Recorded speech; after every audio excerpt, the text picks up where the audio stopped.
오늘은 하나님을 사랑했던 한 소년 다윗의 이야기를 들어볼 거예요. 그 놀라운 이야기는 조용한 들판에서 시작되었답니다. 다윗은 매일 양을 돌보았어요. 눈에 잘 띄는 자리는 아니었지만 하나님은 그 작은 하루도 다 보고 계셨지요. 해가 지면 다윗은 하나님께 노래를 드렸어요. 조용한 들판은 다윗의 찬양으로 가득해졌답니다. 어느 날 하나님의 선지자 사무엘이 베들레헴에 왔어요. 사람들은 무슨 일인지 몰라 조용히 그를 바라보았지요. 이새의 아들들이 하나씩 사무엘 앞에 섰어요. 듬직해 보이는 형들도 있었지만 하나님이 택하신 사람은 아직 아니었답니다. 사무엘은 조용히 물었어요. 이새야, 아들이 더 없느냐? 그때 이새는 들판에 있던 막내 아들을 떠올렸지요. 들판에 있던 다윗이 급히 불려왔어요. 양을 돌보던 평범한 하루가 그때부터 조금씩 달라지기 시작했답니다. 다윗이 문 안으로 들어오자 하나님은 사무엘에게 말씀하셨어요. 바로 이 아이가 내가 택한 사람이다. 사무엘은 다윗의 머리에 기름을 부었어요. 하나님은 들판에 소년을 조용히 세워 가고 계셨지요.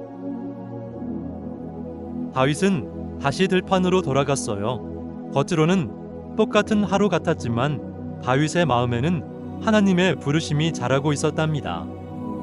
어느 날 다윗은 형들에게 음식을 전하러 전쟁터로 갔어요. 그곳에는 무거운 긴장감이 가득했답니다.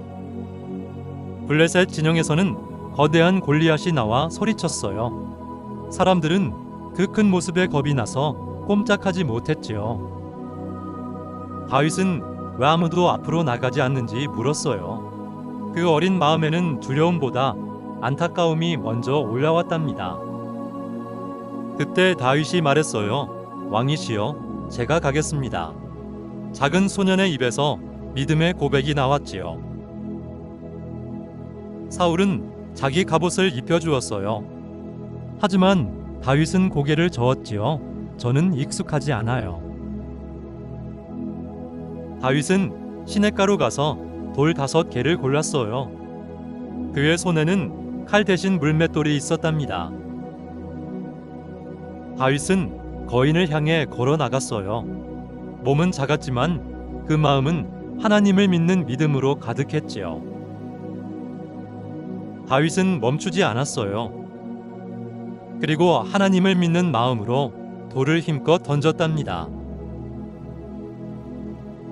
거인은 그 자리에서 쓰러졌어요. 사람들은 그제야 눈앞에서 일어난 일을 믿기 시작했지요. 사람들은 다윗을 보며 크게 놀랐어요. 하지만 다윗은 먼저 하나님이 하신 일을 마음에 새겼답니다. 그 뒤로 다윗은 왕궁에 머물게 되었어요. 그는 수금을 타며 사울 곁에 있었지요. 사람들은 다윗의 승리를 기뻐했어요. 하지만 그때부터 사울의 마음에는 어두운 그림자가 드리워지기 시작했답니다.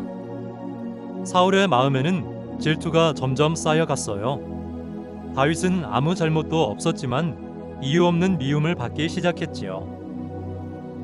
사울은 다윗을 해치려 했어요.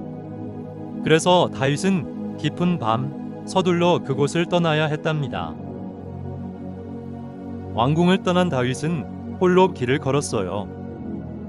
마음은 무거웠지만 하나님을 향한 믿음은 놓지 않았지요. 다윗은 아둘람 굴로 피했어요.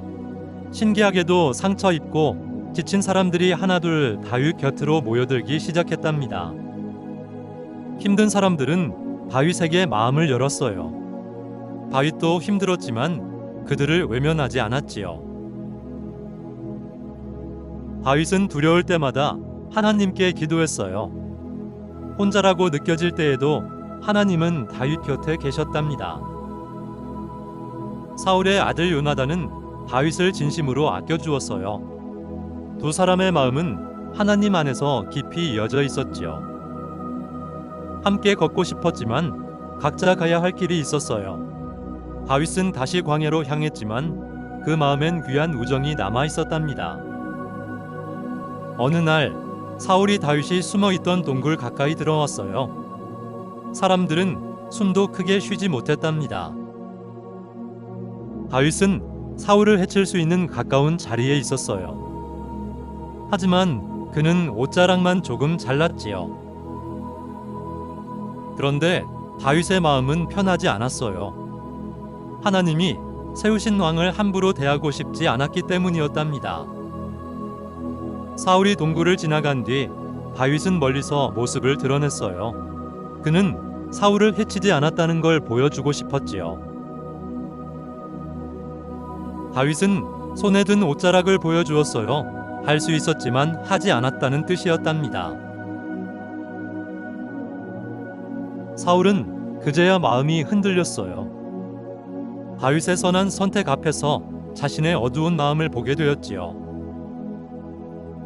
또 한 번 다윗은 사울 가까이 갈 수 있는 기회를 얻었어요. 이번에도 그의 손에는 중요한 선택이 놓여 있었답니다. 다윗은 사울의 생명을 해치지 않았어요. 대신 창과 물병만 가지고 나왔지요.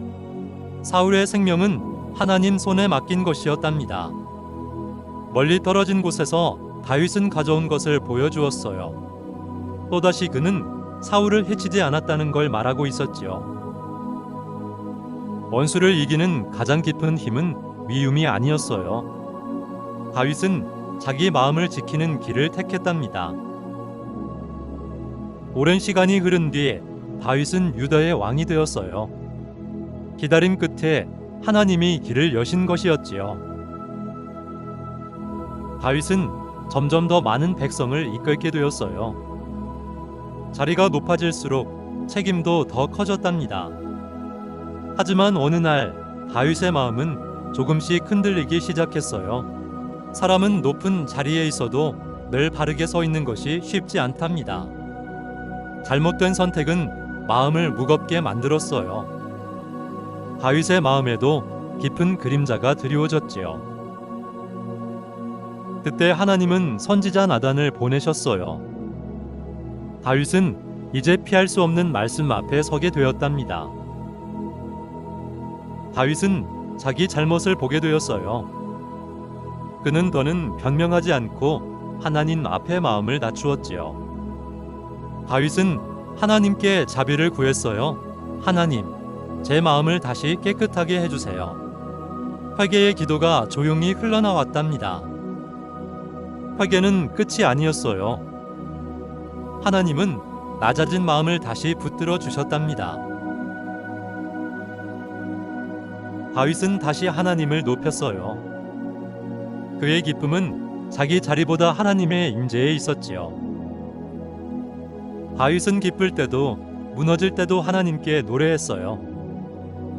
그래서 다윗의 이야기는 눈물 속에서도 소망을 품고 있답니다. 다윗은 하나님을 위한 집을 세우고 싶어 했어요. 하지만 그 일은 그의 아들 솔로몬에게 맡겨졌답니다. 다윗은 솔로몬에게 하나님을 사랑하라고 가르쳤어요. 가장 큰 유산은 마음의 방향이었기 때문이지요.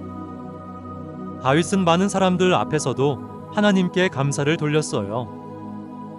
모든 것이 하나님께서 주신 것임을 잊지 않았답니다. 들판에서 노래하던 소녀는 긴 시간을 지나 여기까지 왔어요. 기쁨도 있었고 아픔도 있었지만 하나님은 늘 다윗과 함께 하셨지요. 들판의 소년이었던 다윗은 왕이 된 뒤에도 하나님을 찾았어요. 완벽해서가 아니라 하나님께 돌아오는 마음이 있었기 때문이었답니다.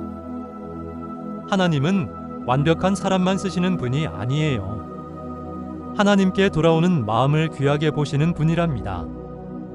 그래서 다윗의 이야기는 지금도 많은 사람들의 마음에 남아있어요. 어른도 아이도 그 이야기 속에서 믿음을 배울 수 있지요. 처음 들판에서 시작된 노래는 끝까지 이어졌어요. 다윗의 삶은 하나님을 향한 고백으로 남았답니다. 넘어져도 다시 하나님께 돌아갈 수 있어요. 다윗의 이야기는 우리에게 그 희망을 조용히 보여준답니다. 하나님은 중심을 보시는 분이에요. 그리고 하나님을 찾는 마음을 지금도 귀하게 여기신답니다. 다음에 또 만나요. 안녕.